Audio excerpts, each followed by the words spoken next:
Pick-me girls, you might have heard this term many times. Oh, I don't hang out with other girls, they are too much drama. But she wears short skirts, I wear t-shirts, she's cheer captain, and I'm on the bleachers. Oh my god. You're wearing so much makeup. Why'd you get so dressed up for this, we're just hanging out with the boys. And so on. But why do us girls make other girls our competition, instead of encouraging and empowering them? Why is there a need of bringing women down? Actually, this question is incorrect.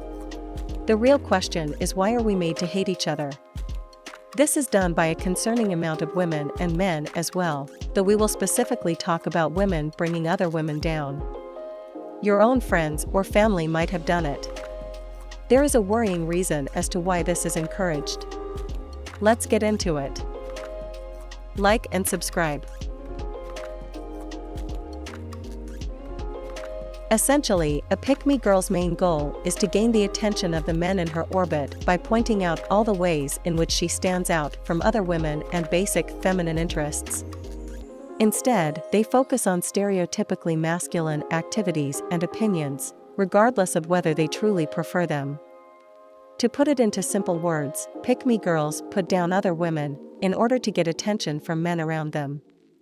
In order to do so, they hate on the features or habits of the girls they are making fun of. Example: makeup, high heels, Starbucks pumpkin lattes, which were the craze back in 2016. The term first started to gain popularity in March 2016 when the hashtag #TweetLikeKiaPickMe began trending, encouraging users to tweet things that a stereotypical pick-me girl might. They may try to differentiate themselves from other girls by saying things like, "Girls are so dramatic. That's why I get along so much better with boys. I could never be into that girly stuff like makeup and clothes. I'm just not really like other girls." A pick-me girl will make fun of other girls, especially around guys. Her goal is to look cool compared to other women. So when she's around other smart, fun, awesome girls, she'll try her best to drag you down. She may subtly try to embarrass you, make rude remarks, and all in all, attempt to make others think less of you. She might say things like, "Oh my god. You're wearing so much makeup. Why'd you get so dressed up for this, we're just hanging out with the boys." Then, there are the unfair, untrue stereotypes that women face, like that they're overly dramatic or talkative. A pick-me girl will reinforce these stereotypes to get male attention. Can you imagine waking up and spending an hour on your makeup every morning? How pathetic. I could never.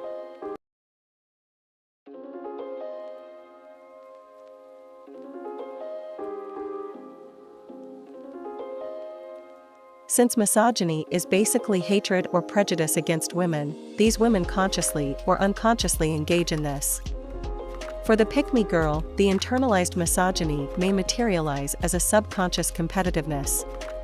When a girl notices there are a plethora of other women for men to choose from, a painful and scary feeling can take root in the brain, says sex and relationships therapist Tiffany Jones.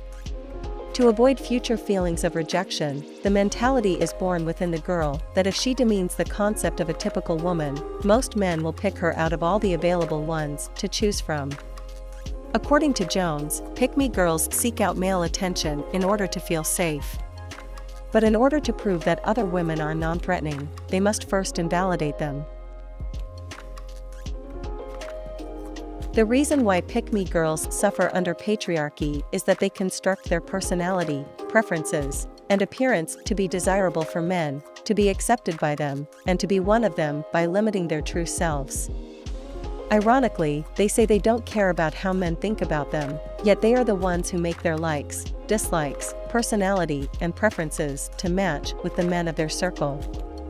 Because of patriarchy, women always get criticized for things as simple as liking pink, or having a certain preferences for clothes, or having specific music tastes. Hell, I remember being peer pressured for liking black because pink was too girly. It's like society always criticizes what young girls and women like.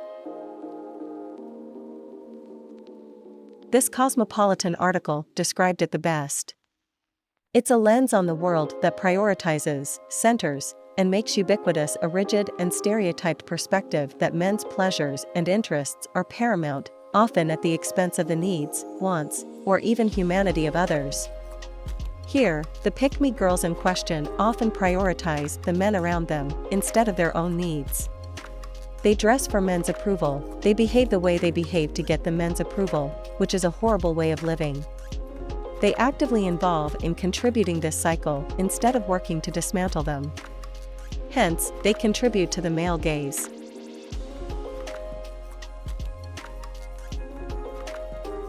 It is sad to mold yourself to fit the likings of other people.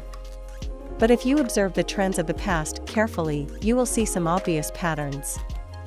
I have noticed how every time a young girl likes something, it is often criticized for seemingly no reason at all. Let me give you some examples. Let us take music tastes as an example. What does boy bands like 5 Seconds of Summer, One Direction, and BTS have in common? 2 things. First one is their demographic being young girls, and second being their struggle to be taken seriously.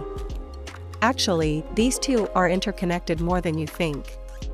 For example, 5 Seconds of Summer had an interview with Rolling Stone where they said this.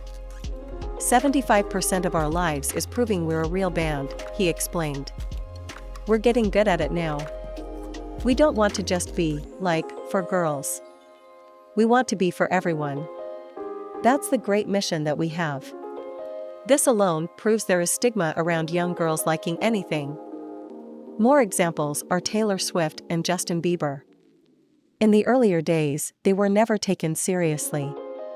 You know why? You guessed it. They were able to gather the attention of many girls. As a result, both the fans and celebrity were mocked. Do you remember how massive the hate for Justin Bieber was? There are 2 ways to deal with these insults, really. Accept all of it or reject all of it. Here, what I mean by rejecting is not only you distancing yourself from the particular thing, but also making fun of people who like it in order to hide their insecurities. Another thing interesting is how many people make fun of pick-me girls online. But ironically, you making fun of pick-me girls is also a pick-me move, since you are bringing down other women for not necessarily male attention, but for different kind of attention regardless. Hell, I'm making this video analyzing pick-me behavior could be counted as a pick-me move. So, what do we even do? Also, I personally don't think there is anything inherently wrong with not being like other girls. Everyone has different preferences in music, clothing, lifestyle, so technically every single girl is not like other girl. And there is nothing wrong with it. The only thing wrong with it is bringing down your other girls just for some male validation. That is unacceptable.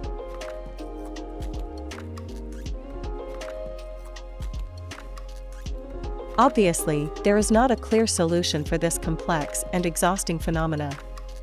I also had this pick-me mentality, and what worked for me was interaction with other girls. It broadened my narrow-minded views into being more accepting. Also, there are people who grow out of it. They look back and realize how horrible this mentality was. Unfortunately, there are a ton of women who do not grow out of it, leading to annoying situations.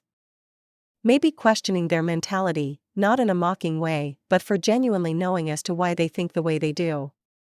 Dismantling these ideas may take a while, but at least we are now more aware of these issues, and people are calling out toxic ideas like this, giving me a little hope.